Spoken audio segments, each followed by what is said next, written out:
Let's face it, living abroad sounds exciting and enriching. And like we often say, we think that everybody should at least live abroad once in their lifetime.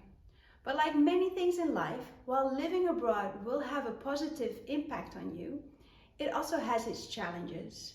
And today we'll be talking about one of the biggest challenges that probably 99% of the people living abroad experience. So before we begin, I'm Monico and I'm from the Netherlands, and I've lived abroad for many years and plan to do so again with my family. On our channel, Matt and I share tips and insights about living abroad, our past experiences, but also the things that we're going to learn for our next move. And we hope that with these videos we can help you to plan your move abroad as well. So if you are thinking of living abroad, press the subscribe button below this video or the notification button so you can find more tips that will help you make the move. So let's get started. What is the biggest challenge that you are likely going to experience when living abroad? Culture shock. Culture shock is something that everybody's going to experience when living abroad. Some will experience it more intense than others. It all depends on various factors.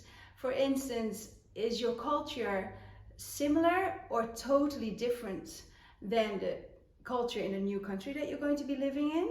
What are your life experiences, and how do you handle situations that you feel out of place? The culture shock can also be more intense for people who are living abroad for work or for love, compared to people living abroad for studies or for better quality of life. For instance, you are living abroad for work and your goal is to succeed, but you notice that the way you think or do stuff clashes with those of the people around you. And at some point, this will become frustrating. Just imagine somebody from a country where initiative is highly appreciated compared to a culture where they stick by the book. Both ways are not wrong, but at one point it's going to get to you. Another example where the culture shock can be a little bit less intense is for somebody who chooses a country for better quality of life. Usually they choose a country that they have fallen in love with and feel a connection with the culture and its people. So you can imagine that the whole culture shock experience is totally different. Culture is something that you have learned naturally in the surrounding that you grew up in.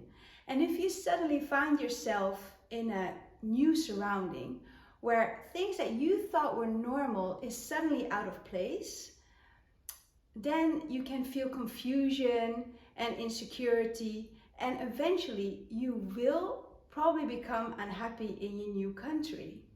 If you've never lived for a longer period of time abroad, then you still might have experienced a type of culture shock before. You can compare it with yourself at a new job. In the beginning, you still don't know how things work and how things are done. And only by doing and experiencing will you learn. And maybe your expectations and your past experiences do not fit in your new job, but you need to adapt to be able to continue. Culture shock is something that doesn't suddenly appear, such as the shock you feel when you jump in cold water. It comes gradually. And it comes in 4 phases. And I'm going to discuss with you what these 4 phases are. The first phase is a honeymoon phase. And this is a phase where everything is great. You are living a holiday and enjoying everything that is new. You actually find the differences, cultural differences, refreshing, and you smile when you tell the people at home everything about the things that you experience and all the new things that you have learned. I consider this phase as a phase where you only want to see what you want to see, and that you haven't realized that reality isn't all sunshine and rainbows. After a while, the second phase will gradually appear, and that is a culture shock phase. Here you will find it difficult to adjust to the different culture, and maybe you'll be feeling confused about what is acceptable and what isn't. For me, I felt lonely, and I felt that nobody understood what I was going through, especially if I was the only expat. At this point, you can become homesick, lose appetite, feel insecure, and start complaining about your new country. But even worse, you can even become depressed, ill, or isolated. When you find yourself in this phase, it is important that you are aware what you are going through, that it is normal, and that a lot of people are experiencing this. First of all, don't compare yourself with others. Everybody experiences the culture shock differently. Also, make sure that you are surrounded by positive people.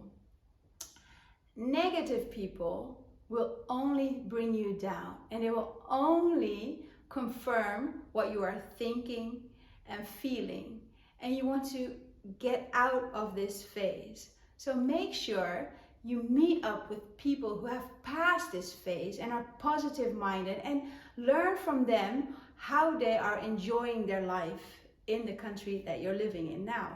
From my own experience, negative people will not help you. In the end, it is not the country that is the fault. It is you that has to deal with this.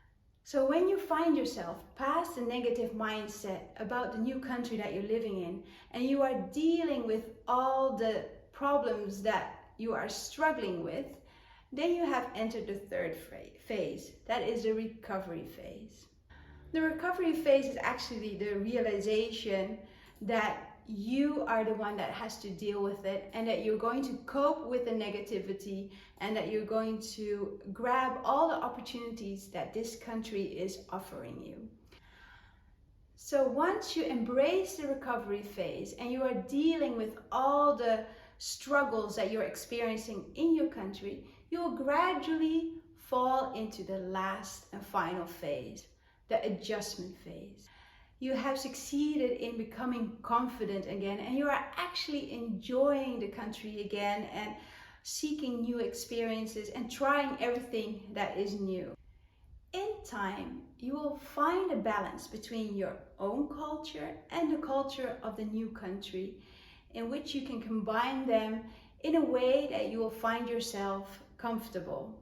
So remember, culture shock is okay, it's normal, and it is definitely not the reason to pack your bags and go home.